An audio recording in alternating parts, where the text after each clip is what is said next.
Person आपको डरा धमका के एग्रीमेंट साइन करा देता है, ठीक है, तो क्या वो एग्रीमेंट वैलिड रहेगा? आज हम इसी कॉन्सेप्ट को समझने वाले हैं कि कोरेजन होता क्या है और उसके एग्जाम्पल्स क्या हैं और उसके बारे में डिटेल में समझेंगे, तो वीडियो में एंड तक ज़रूर बने रहें। Back to my channel. आज का हमारा टॉपिक है कोरेजन। कोरेजन का पहले एक बार मीनिंग रीड करते हैं। कोरेजन मीन्स फोर्सिंग, प्रेशराइजिंग और intimidating someone into doing something against their will.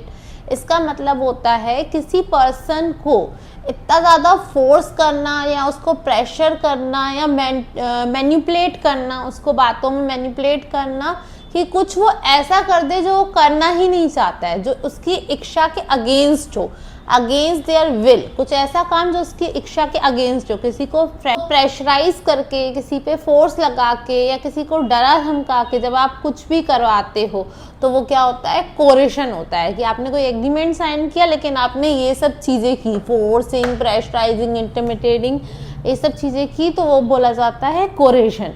कोरेशन कब मतलब इसका एक्सिस्टेंस में कोरेशन कब आया? ये आया हमारे पास कब? कोरेशन का कॉन्सेप्ट है इंडियन कॉन्ट्रैक्ट एक्ट में। ओके, कॉन्ट्रैक्ट ना हमेशा कंसेंट फ्री होना चाहिए। कंसेंट मतलब दोनों पार्टीज का इक्वल कंसेंट होना चाहिए। कंसेंट फ्री से मतलब है कि किसी का प्रेशर नहीं होना चाहिए। जब कोई सहमति दे रहा है तो किसी डर की वजह से, किसी प्रेशर की वजह से वो सहमति दे रहा है तो वो उसका कंसेंट नहीं है, फिर वो कॉन्ट्रैक्ट इनवैलिड कर दिया जाता है। जिसमें अगर इंसान का फ्री कंसेंट नहीं है, ना उसको इन्फ्लुएंस किया जा रहा है, उसको प्रेशराइज किया जा रहा है, तब जाके सामने वाले ने हाँ बोला है, तो वो कॉन्ट्रैक्ट क्या हो जाता है? वैलिड ही नहीं माना जाता है।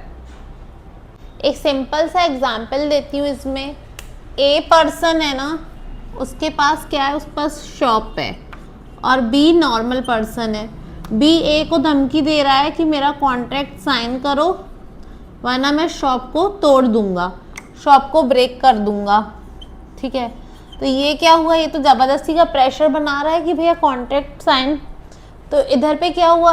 ए ज़बरदस्ती का प्रेशर बना रहा है बी के ऊपर, कॉन्ट्रैक्ट साइन करो वरना मैं शॉप को तोड़ दूंगा। तो ये क्या हो जाएगा? ये कोरेशन में आ जाएगा। ये कॉन्सेप्ट किस में आ जाएगा? कोरेशन में आ गया। लेकिन हाँ, अगर बी इसको रिक्वेस्ट करेगा कि प्लीज़ मेरी हेल्प कर दो, या ऐसा कुछ जो थ्रेट नहीं है, उसको किसी ने धमकी नहीं दी, उसको रिक्वेस्ट कर रहा है, तो वो कोरेशन में नहीं आएगा। क्योंकि आप रिक्वेस्ट कर रहे हो तो अलग चीज़ होगी, लेकिन आप किसी को थ्रेट दे रहे हो कि मैं ये कर दूंगा, ये तोड़ दूंगा, या ऐसे करवा दूंगा, तो वो कोरेशन में काउंट होगा। पॉइंट आता है कि कोरेशन तो कर दिया जिसको करना था। कोरेशन के इफेक्ट क्या होते हैं? कोरेशन के इफेक्ट ये होते हैं कि अगर कोई कॉन्ट्रैक्ट कोरेशन की वजह से साइन हुआ है, कोरेशन के मतलब रीज़न है उनका साइन होने का, तो जो विक्टिम है, जिसके साथ गलत हुआ है, वो चाहे तो इस कॉन्ट्रैक्ट को डिक्लाइन कर सकता है, मना कर सकता है। उसके हाथ में कॉन्ट्रैक्ट वॉइडेबल हो सकता है। कोरेशन का मतलब होता है किसी को अनलॉफुल प्रेशर देना, समझ रहे हो? अनलॉफुल थ्रेट देना, धमकी देना, तभी कोरेशन कहलाता है। जब आपने किसी को धमकी दी है, उसका डैमेज किया, तभी कोरेशन कहलाता है। अगर रिक्वेस्ट कर रहे हो तो वो कोरेशन में काउंट नहीं होगा। रिक्वेस्ट हो गया, ये सब चीज़ें हो गई, तो वो कोरेशन में काउंट नहीं होगा।